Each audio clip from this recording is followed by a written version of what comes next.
Ready to soundtrack your summer? With Red Bull Summer All Day Play, you choose a playlist that fits your summer vibe the best. Are you a festival fanatic, a deep-end DJ, a road dog, or a trail mixer?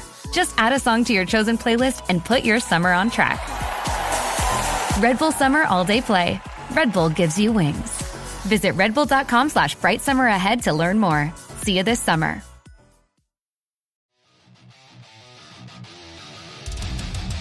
Metalheads, sharpen your horns. Every Monday, Metal Mondays from Metal Blade Records storms onto bravewords.com with a brand new interactive audio trivia battle. Test your metal knowledge, crush the questions, climb the leaderboard, win prizes, earn bragging rights loud enough to rattle the crypt. Think you know Slayer, Cannibal Corpse, Gwar, Merciful Fate, and the deep cuts hiding in the Metal Blade vault? Then prove it. Head to bravewords.com every Monday and play Metal Mondays. Say it loud, score it high, rule the leaderboard. Metal Mondays, now on bravewords.com. Hey, this is Darren McCluskey from Into the Void, a Black Sabbath podcast, and you're listening to Jay Scott at the Hook Rocks.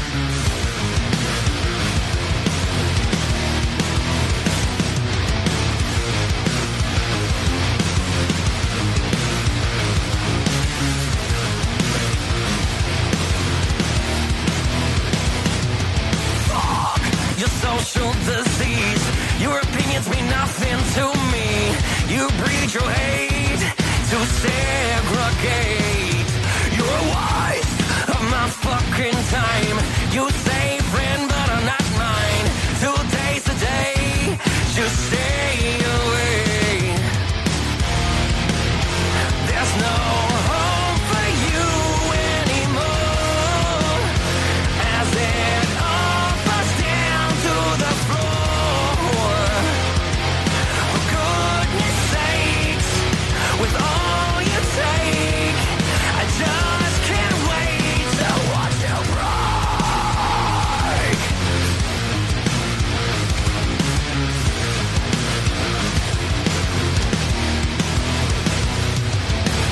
Keep your so-called innocence, fueled by traditional ignorance. I can't. Hey everybody, welcome back to the Hook Rocks. I'm your host, Jay Scott. Hope you're doing well. Hope you are getting ready for the weekend. I know I am. It's always nice to have a little bit of a break after a long week, Monday through Friday. Once again, we are part of the Pantheon Podcast Network, a great network of music-related podcasts. You can check out the Hook Rocks on Pantheon Pods. You can also check out the Hangin' and Bangin' podcast with Carmen Apiece and Vinny Appice, Shout Out Loudcast, Cobras and Fire, Mistress Carrie out in Boston, and the rock historian Martin Popoff, among a lot of other great music podcasts. You can check them out at pantheonpodcast.com, follow them on Twitter at Pantheon Pods, and look them up on Facebook at Pantheon Podcast. And you can also follow The Hook Rocks on Twitter at The Hook Rocks. Look us up on Facebook, again, at The Hook Rocks. And also follow us wherever you do get your podcast, whether it's Amazon, Spotify, Apple. We are available on every platform. Don't forget to set your app to automatic download so you get the latest and greatest Hook Rocks episode. And yeah, we had a great month of October. We hit number 24 on Apple Podcasts Music Commentary, number 23 in Canada, number 24, like I said, in the U.S., number 35 in the U.K., and we are the highest rated podcast that focuses on new music. And we've got another great new music spotlight for you today. We have a band called SevenStones, and the guest is Drew. What's going on, man? How are you? Man, it's going. How you guys doing? We're doing good, man. Thank you very much for doing this. I appreciate it. Thank you, man. I'm excited to be here. All right. Well, we always start the same way every time we have a first-time guest, and that is really what the podcast is all about. Just like every rock song has a hook that sucks you in, that pulls you in, every rock fan has a moment, whether it's a song, an album, a band, or performance that hooked them on rock and roll. What was it for you? Ooh, let's see. You talking about me personally, or like you personally, the group what got us together, or me personally? You personally. What hooked you on rock? I think it was my uncle showed me Dirty Deeds Done Dirt Cheap by AC/DC. I had to be like 7, and I was like, what is this? This is amazing. I need more of this in my life. And after that, I went through an 80s phase of listening to like Van Halen and well, a lot more bands. But yeah, I think that's what kind of set it up for me, was the classic AC/DC kind of got me into everything. And where did it go from there? You heard AC/DC. AC/DC has influenced so many artists. From that moment, where did it go? Like, what was the next step for you? Like I said, it went from AC/DC to Van Halen, and then my middle school years. It's going to sound kind of odd, but I listened to a lot of stuff. But I went through a huge Green Day phase, and so I went into punk a little bit, and then shortly after that, though, I think I listened to their MP3 player, which those don't exist really anymore. But I heard "Pulse of the Maggots" by Slipknot, and I was like, "Oh, okay, this is something I get into." And then I dove into Slipknot, Korn. There was another band in Shinedown that I just started religiously listening to and drawing the band emblems and names on all my notebooks. And yeah, I fell like harder and harder into, like Meshuggah and Lamb of God. I just head over heels into, I guess, the heavier scene after that. When did it become something that you wanted to do, when you wanted to get up on stage and perform? It's kind of funny, man. I didn't really, I mean, of course everybody has that, once you start listening and you start watching videos and you're like, wow, that'd be really cool to be able to do that one day. And I never had plans on it, was the funny thing. I started writing music in, I guess it was college, like early college. I just had my acoustic guitar and like played around a little bit, and it was more of a Southern rock kind of feel to it, just by myself. And I guess I touched base with an old friend of mine who happens to be the lead guitar player. I showed Abraham a few of our songs after we hadn't talked in so long, because he was in a band in high school with our original drummer. And I was like, man, these guys are like dudes, and I'm playing on acoustic. Like, I didn't think he would like it. And turned out that he did. And we started just practicing, kind of just jamming. And then it kind of started becoming a thing to where, holy shit, maybe we're going to actually do this. Was there? So I guess that's where the dream was kind of born, to actually be on stage. Yeah. Well, was there like a performance that you saw? Was there, a concert that you went to that gave you that bug? It did. I guess that was, another like defining moment too, was actually my freshman year in high school with another buddy of ours, Don. I saw Mighty Sideshow, which was a local band, and they were opening up for SevenStones at Club Fathom in Chattanooga. And yeah, that definitely changed my life completely. Of like maybe wanting, that's when I started writing music and wanted to play guitar more. And yeah, that was definitely that was SevenStones opened my eyes. As far as, specific influences in terms of musicians and people that are in bands, was there any specific person that influenced you in performing, in writing music, and in playing music? I would have to say, especially being a huge fan of like the writing aspect of things, for sure, would be Miles Kennedy from Alter Bridge. His lyrics, they speak to, well, millions of people, and I wanted to be able to like touch people with lyrics in a way, like if you listen to some of our slower stuff that I wrote early on, and I wanted it to feel that same way, to have people like singing back to you, I wish I could play like Dimebag did, but his stage presence is something that I'll never encompass, or those skills by that either. But I'd say Miles and Don Morgan for sure from Seether that they're there for the music. There's no BS in between. They're there to do their share their music and rock out. And definitely those two stick out, my man. And probably Lane Staley, huge Alice in Chains fan. As far as writing music in lyrics, you mentioned Miles Kennedy. Was there a specific song that you heard that inspired you to write lyrics, to write a song? Yeah, I would say Watch Over You was one of the first songs that I heard. And I was like, how can he encompass that emotion? Like, how can he make me feel this way? And I was like, I don't know, that amazed me. And I guess I started attempting to do that myself.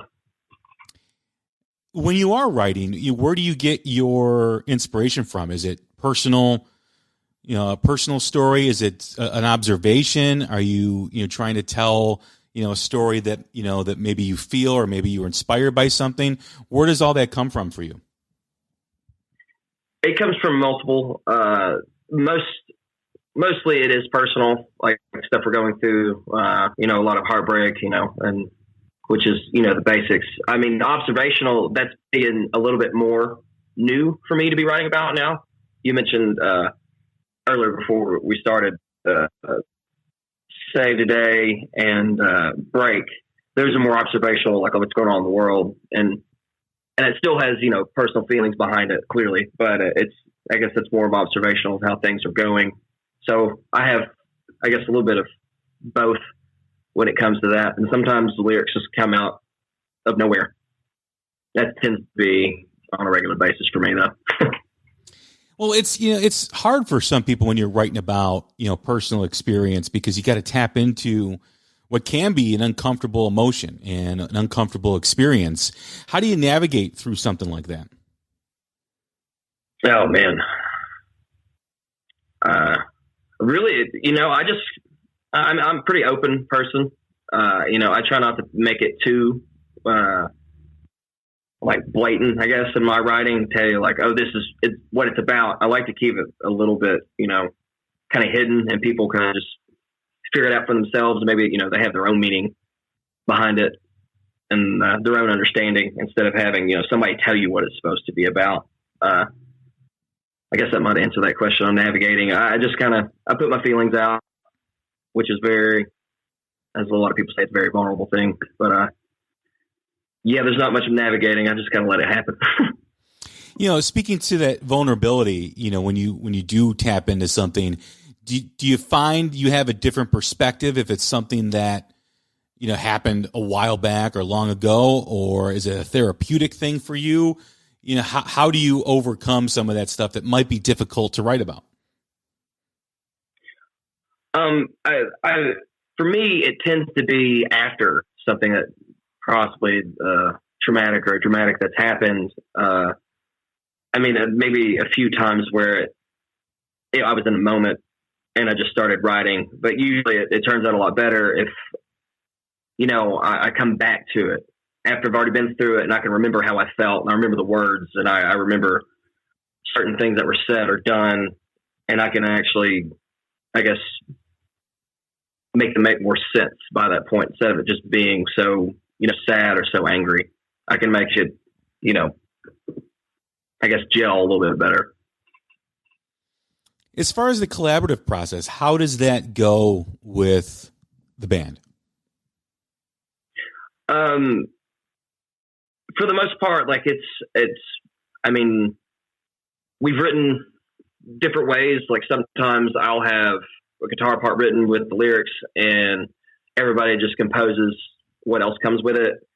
And actually the last two songs, Abraham had a riff that he liked a lot, and Jacob, our drummer, started playing, and then Rich started filling in with bass, and the words just kind of came out while we were just jamming. So, so it's we all work on all of it together with the most part. I mean, most of the lyrics are from my end. Abraham has brought a couple songs to me. Well, he was like, "Hey man, here's these lyrics. You know, we work on it together, and I switch some stuff around, add a different verse, or change the chorus and all that." So it's all in house. We all work on it, which is really nice.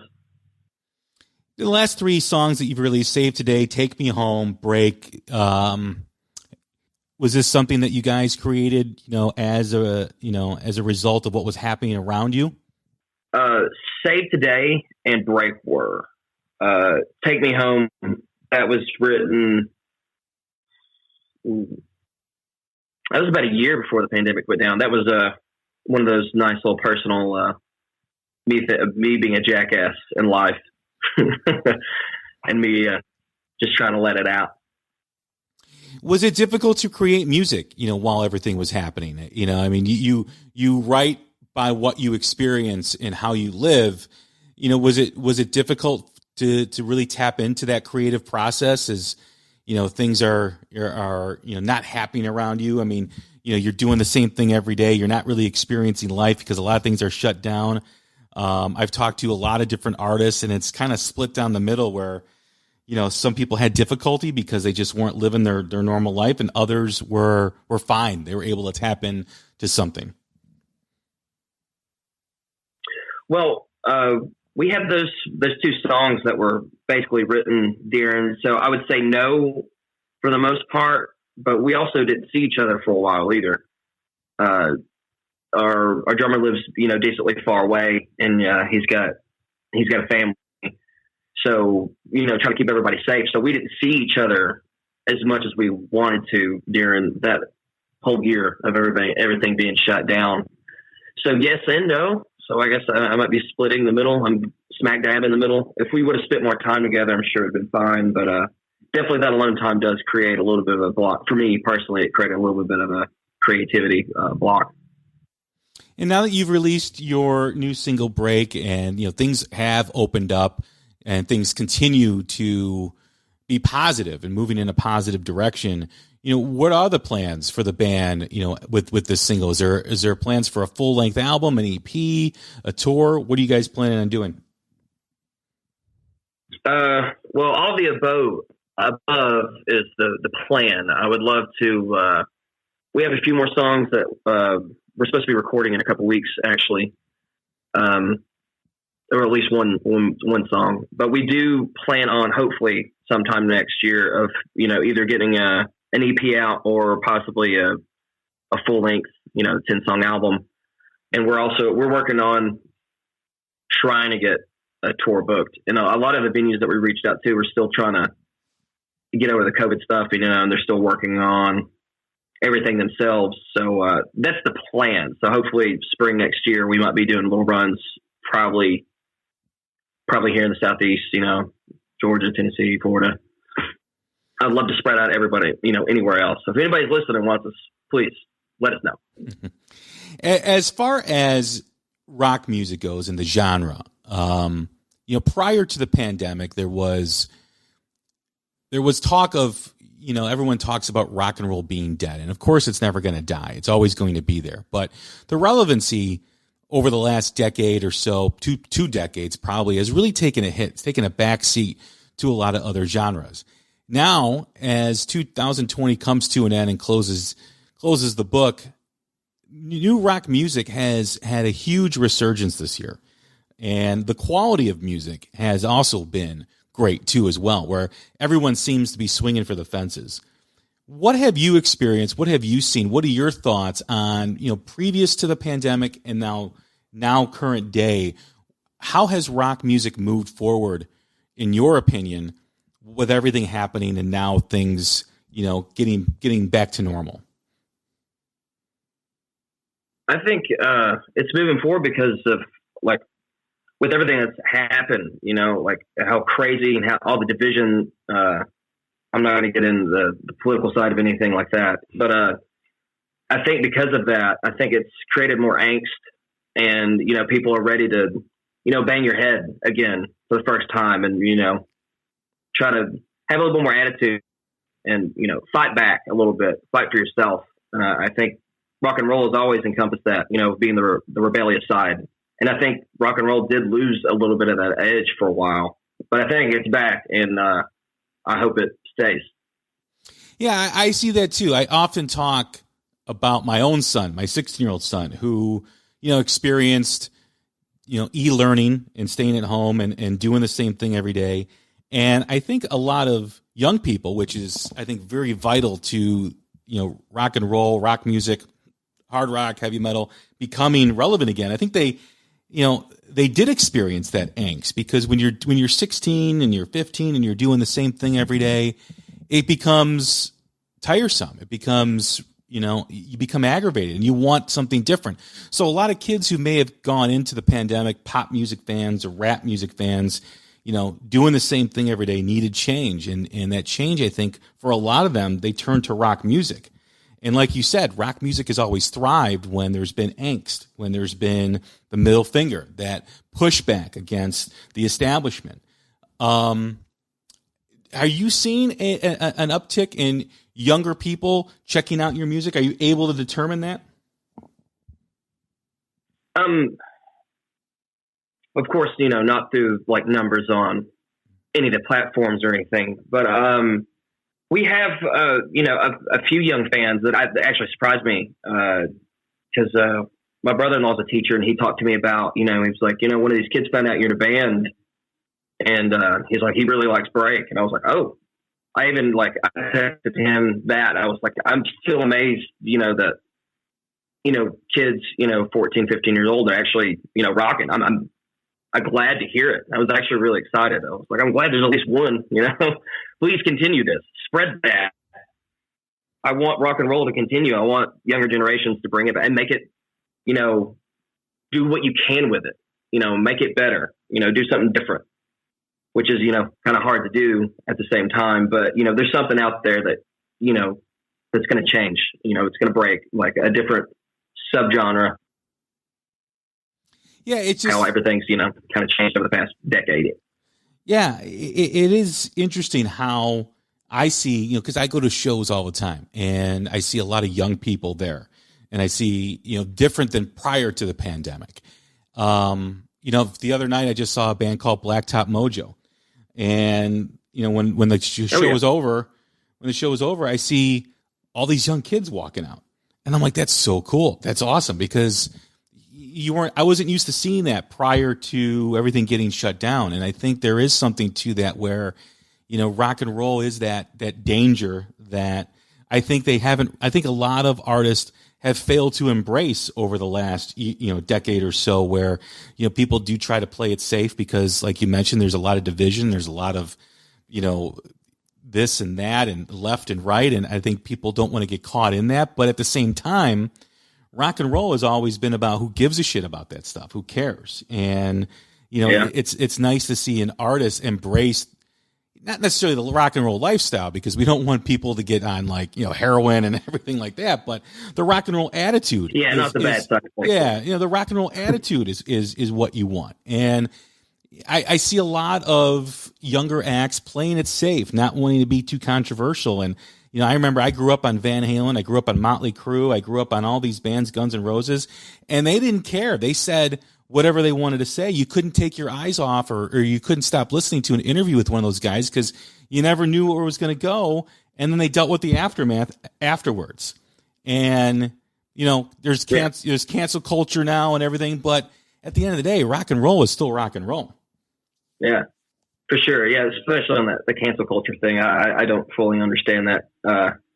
But there is none of that anymore. Motley Crue with, Shout Out the Devil, and, everybody freaking out. It's like they weren't even saying, I'm not saying let's hang out, I'm saying shout the devil. But of course, there's no such thing as bad publicity. But, and there's no more, it's hard to explain. There's no more FUs being thrown around. If you don't like something, okay, it's okay, that's fine, we'll go do this. No, there's nothing that a lot of people don't fight back anymore. Well, it's also too, and I think we are missing that attitude. Yeah, and I also think too that when you look at other genres have embraced the rock and roll attitude more so in rock and roll artists. You know, I mean, you know, they promote a certain lifestyle that was always promoted by rock and roll, and it's like, well, why isn't these rock bands or these rock artists doing these things and having, you know, the types of videos that I see and whatnot? And I don't know. I think that does play a part, because when your parents are telling you that they don't want you to listen to Dave Lee Roth, or they want you to turn off Iron Maiden like it was when I was a kid, you want to listen to it more. Yeah. You know, like you crave it a lot more. Like you're like, oh, my parents don't like this. Well, I'm going to like get more of it. And I just think that needs to happen more with young acts coming up. And I don't mean, you know, to just be blatantly, you know, obnoxious. You know, it's got to be authentic, right? It's got to come from a real place. When you're faking it, people know you're faking it. Yeah, you want it to be organic. You want it to be real. You don't want it to be just a show, right? Which is, you know, kind of what a lot of people actually do nowadays anyway, especially social media. When you're performing and you guys are on stage, you know, what type of, you know, what can people expect when they see you perform? Well, in your face rock and roll, man. We like to have fun.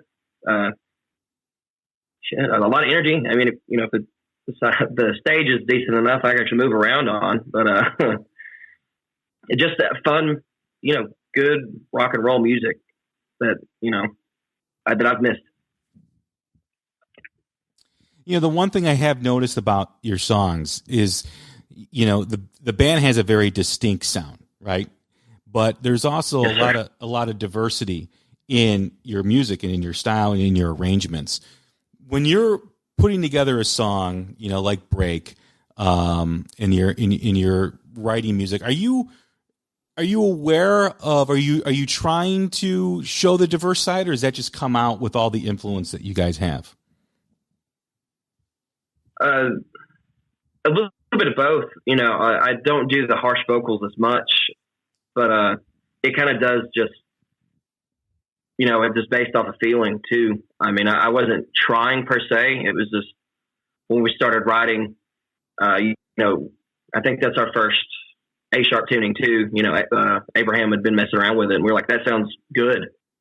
We enjoyed that a lot, and it worked really well. And then the way the lyrics went, it just kind of just fell into place perfectly for it to be, you know, heavier. Like, I don't know if we're going to progress even heavier, but also I'm not against it at the same time.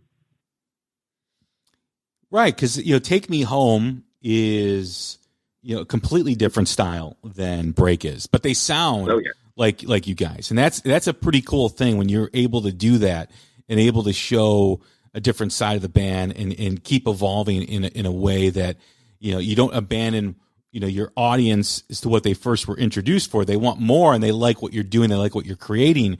And I just like that, you know, broad spectrum between Take Me Home and Break, because I don't know if a lot of bands new bands are willing to do that, you know, especially in the beginning as you guys are. I think, there's not, you know, there was a lot of talk, especially when we first started playing, because we had that, the more of the Southern rock kind of sound, just because of course my voice and everything else, you know, when we incorporated a little bit more acoustic then, and, you know, as we started getting heavier, and people were like, well, people aren't going to like that. And again, not being a dick, you know, well, other people aren't going to like that. And I was like, well, I really don't give a shit. Like, at the same time, because this is what the fuck we want to do, you know? But not being an ass, because my manager said the same thing. But I was just like, man, we really feel this. Like, I mean, if people don't like it, I'm like, that sucks. But at the same time, you know, more people like the heavy shit. You know, they like me screaming a little bit, and it's just, I don't know, man.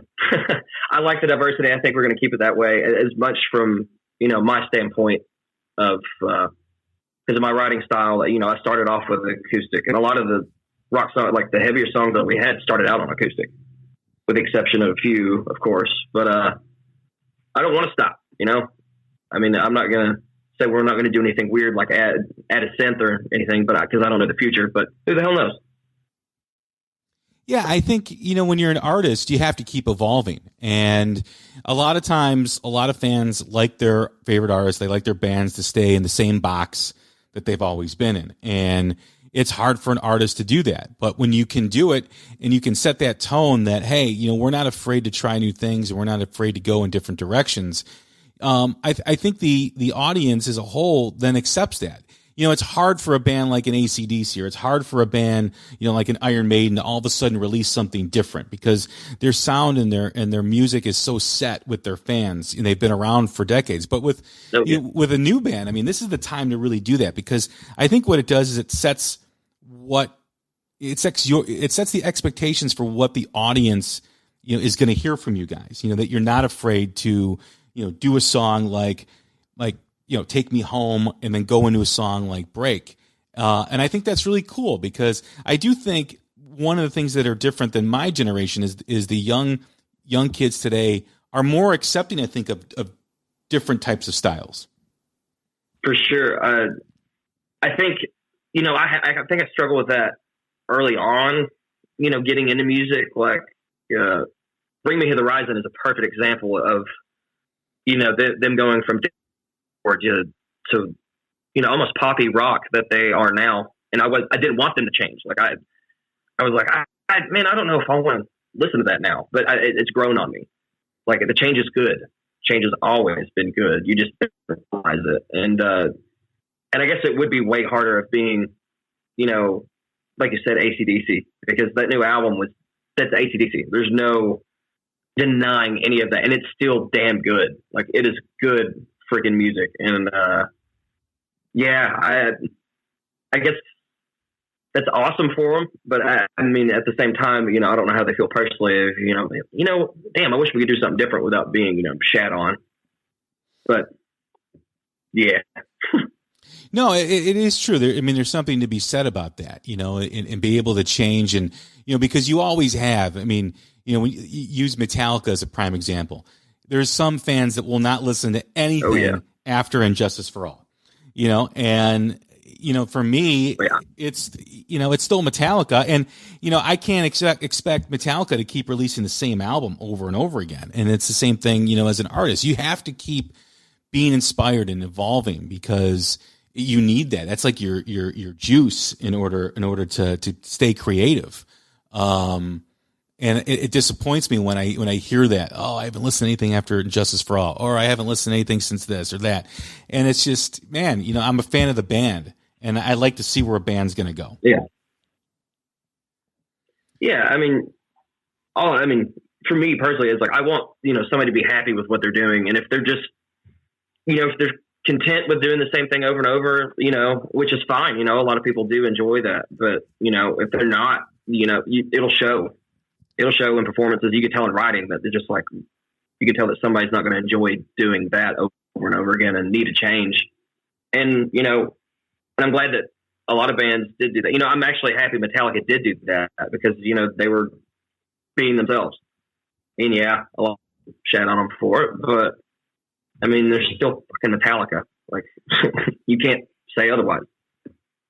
Well, it's also true. I interview a lot of young bands and a lot of young artists. And when I ask that question, like I asked you, a lot of them say the Black Album was a huge inspiration for them. They didn't know anything prior to the Black Album, and when they say, it was Enter Sandman, or it was Sad But True, or something like that, they're not talking about Master of Puppets or Ride the Lightning.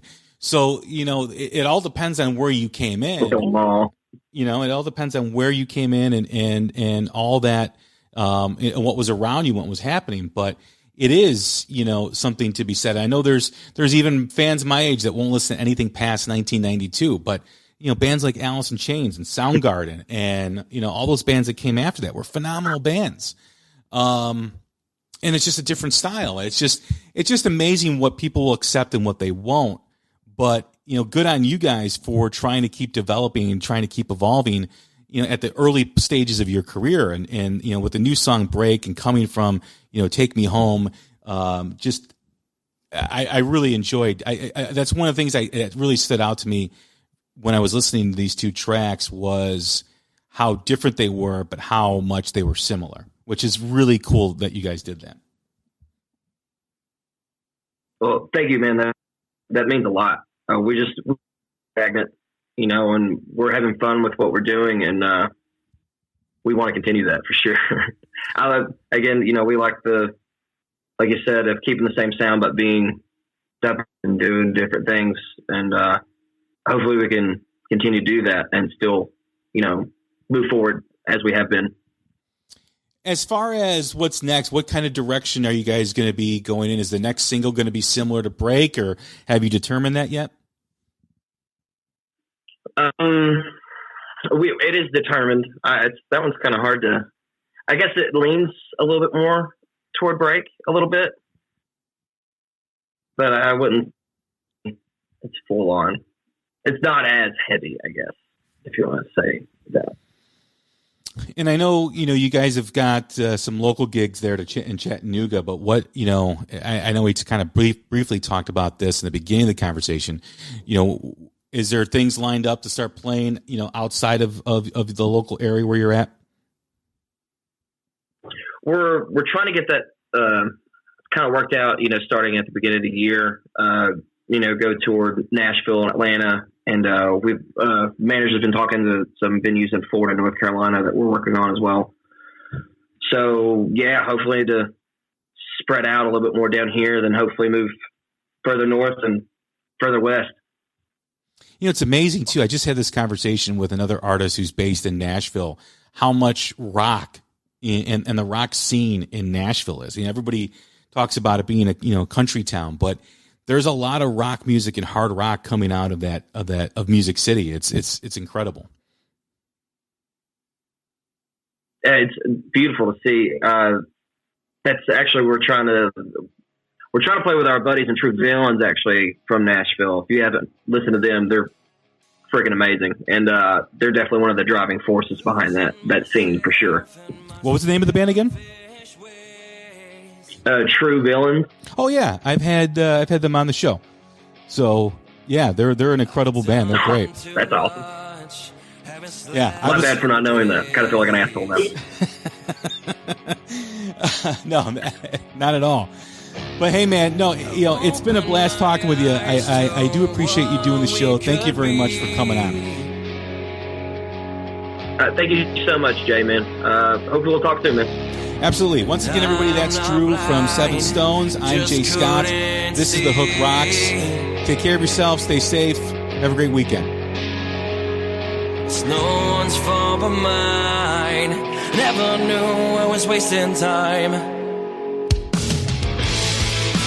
I crave forgiveness. Just make me whole.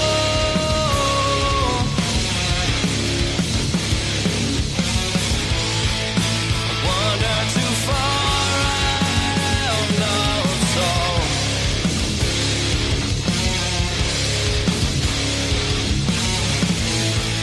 So please forgive me if you never know.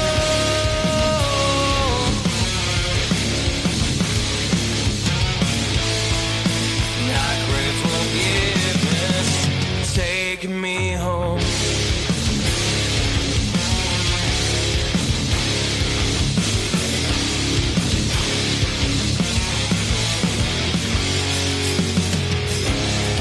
It's never the same when love is lost.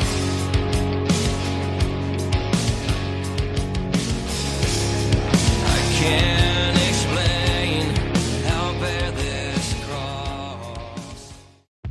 300 Favorite Albums with James Campion. I don't think there's an album I know better front to back. I learned how to play guitar to a lot of these songs. If I could pick one record to hand someone and say this is what it feels like to be a woman, it would be this record. The engineer that was recording the album for us was a novice engineer. He was really the janitor. The first half of these sessions for the album were totally improvisatory in the sense that they went into the studio and just dealt with whatever happened. There was space that was left for these listeners to kind of discover it for themselves. That they would say, yeah, my parents listened to it, but I had to build my own relationship to it. Happiness, good living, peace, love, rock and roll. I just feel like this album is such a wonderful translation of that concept. People understood they were in a world historical moment, and it felt like it was going to last forever. In fact, the infinite spaces that they explored in The Giant Now is part of what made that explosion so huge.